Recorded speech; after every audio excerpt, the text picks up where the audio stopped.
Alright, here's Isaac from ParadigmTcgs with another deck list. Today we're going to be talking about Grimm, the Fairy Tale Prince. This is one of the highly sought out meta decks of Force of Will. So the effect of Grimm is that you can pay any attribute of any fairy tale creature in your deck with any type of will. Also, his ability is you can pay one colorless will and discard any fairy tale creature to search your deck for another fairy tale creature and put it in your hand. And this can only be used once per turn. So Grimm's a really good fairy tale toolbox deck, and it's definitely one of the sought after meta decks of the game. So we'll go over the stone listing. So you're going to have 4 blasting waves, your standard green-red dual magic stone. You're going to have 4 deepwood, your green-blue dual will stones, and you're going to have 4 gusting skies, your white-green dual will stones.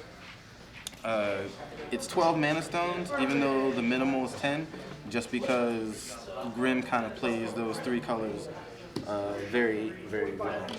So the resonator listing is we're going to have 1 Tinkerbell, the Spirit. It's a fairy tale resonator that gets +2/+2 for every fairy tale creature on the board. It only costs 1 will, but with the amount of fairy tale creatures that you'll have on the board, she's easily a decent beater mid and late game. So it's good to at least run 1 of her.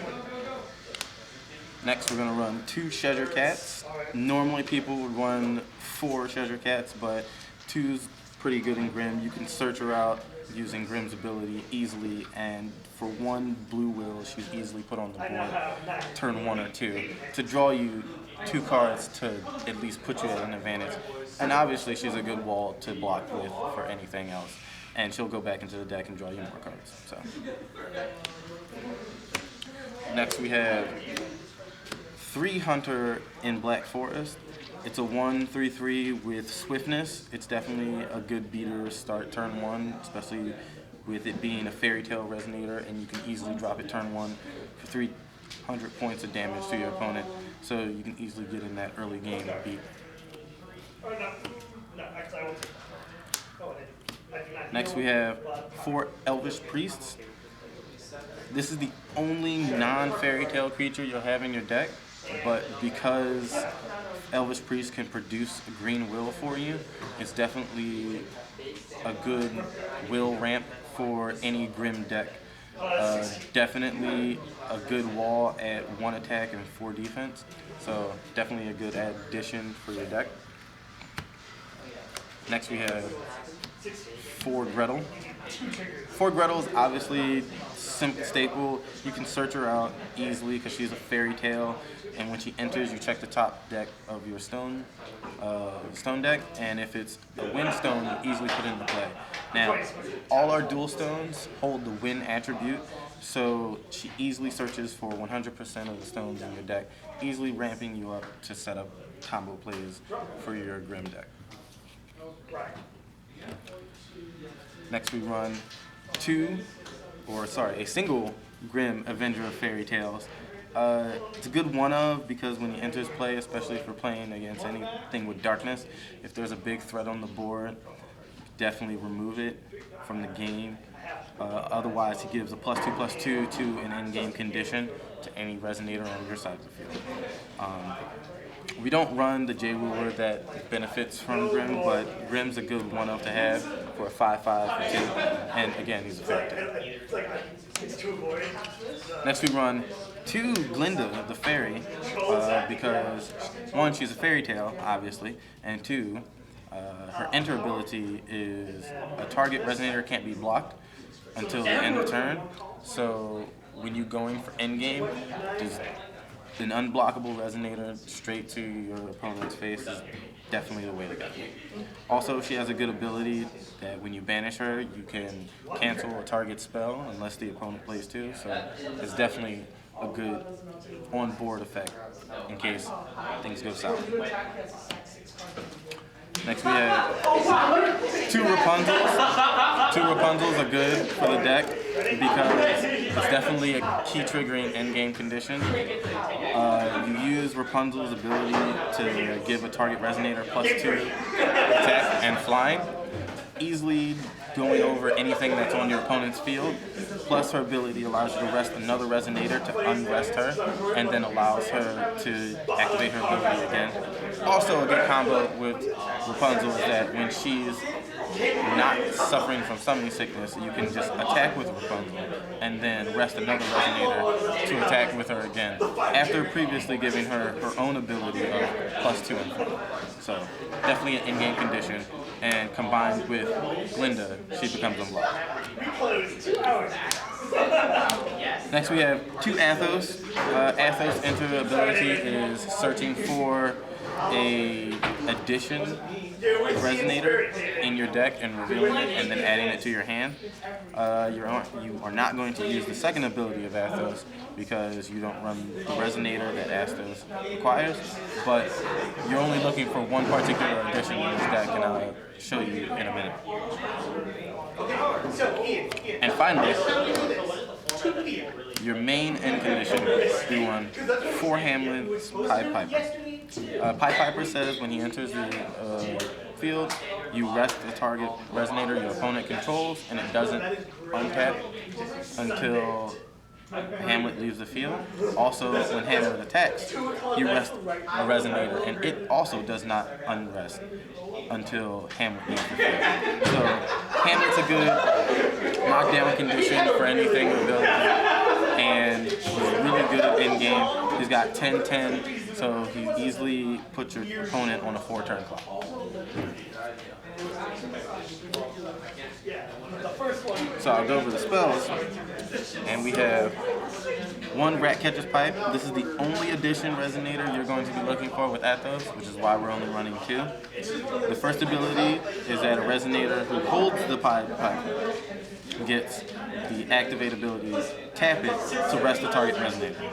And then if the Pied Piper has it, he also gets pay 1 blue will to recover this card.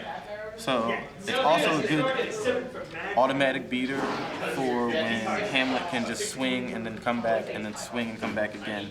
Also, you can pay 1 blue will to return this card to your hand, just in case your Pied Piper goes down, and you can chase to put this pipe back in your hand. So it's definitely a good card to have.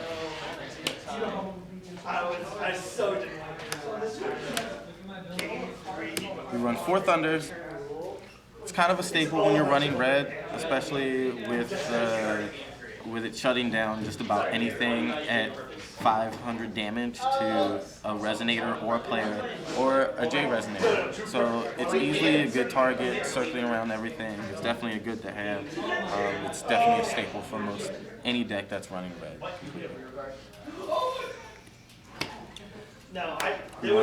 One Absolute Cake Zone, definitely my favorite card, especially with the 4 Grettles you're running in the deck. You're definitely going to have a chance to draw a card off of it. Plus, this cancels any target normal spell that your opponent may be casting. So, you know, it's a good cast for just anything clutch that your opponent might be trying to do or come out with. So, 1 Absolute Cake Zone is all.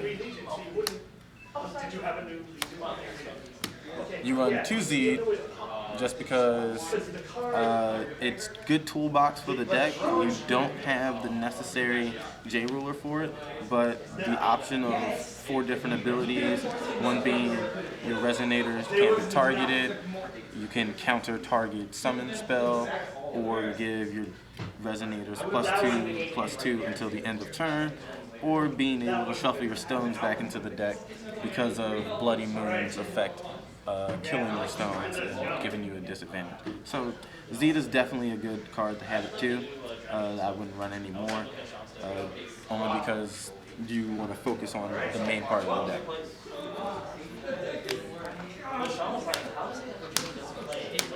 Three Law Silence, because it's really good against just shutting down your opponent's turn, making them wait another turn, keeping things off their board. Just having them not cast things is definitely a good way to play the game, especially when they're down and out and trying to find ways to get up. Keeping them down with Law Silence just keeps you at an advantage, and definitely a +1. You just check 5 and use that to hand. Yeah, seriously.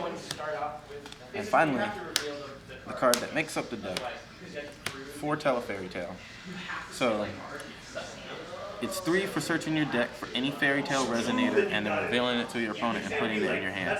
However, since we actually are running the ruler Grimm the fairy tale, we are allowed to actually play the fairy tale that we search for.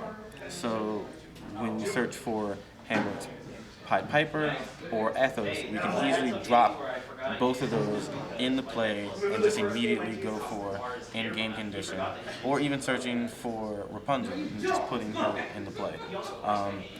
And all enter abilities trigger. So for Hamlet's Pied Piper, you definitely got a 10/10 for entering and then triggering its resting ability, and definitely putting your opponent at pressure at turn 3.